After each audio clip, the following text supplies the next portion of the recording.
Homemade স্যালেডটি বানানোর জন্য এখানে আমি বাদশাভোগ চাল নিয়েছি। তোমরা চাইলে কিন্তু যে কোনো চাল ব্যবহার করতে পারো। বাদশাভোগ চাল সহজ পাচ্ছ, ওই জন্য আমি বাদশাভোগ চাল নিয়েছি। আর মুগ, মুসুর, অড়হর, বিরি 4 রকমের ডাল নিয়েছি আর 5টা আলমন্ড নিয়েছি।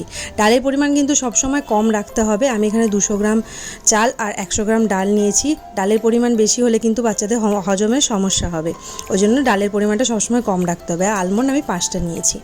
তারপর ওই উপকরণগুলো ভালোভাবে ধুয়ে নিতে হবে পরিষ্কার জলে। তারপর জলটা ঝরিয়ে নিয়ে শুকনো করে নিতে হবে উপকরণগুলি। তারপর কড়াইয়ের মধ্যে অল্প ঘি দিয়ে ভালো করে নেড়ে নিতে হবে।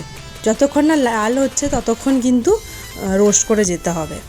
এই দেখো হালকা হালকা লাল হয়ে এসেছে আমার, আরেকটু লাল হবে। লাল হয়ে গেলে তারপর ঠান্ডা করে গ্রাইন্ডারের মধ্যে গুঁড়ো করে নিতে হবে। দেখো গ্রাইন্ডারের মধ্যে আমি দিয়ে দিয়েছি, এরকম লাল লাল হবে। ঠান্ডা হয়ে গেছে, এরপর আমি গ্রাইন্ড করে নিচ্ছি। দেখো গ্রাইন্ড হয়ে গেছে আমার। এরপর এটা একটা এয়ারটাইট কন্টেনারের মধ্যে রেখে দিতে হবে। ব্যাস রেডি হোমমেড স্যারেলেক। তোমরাও বাড়িতে ট্রাই করো, ভালো লাগবে।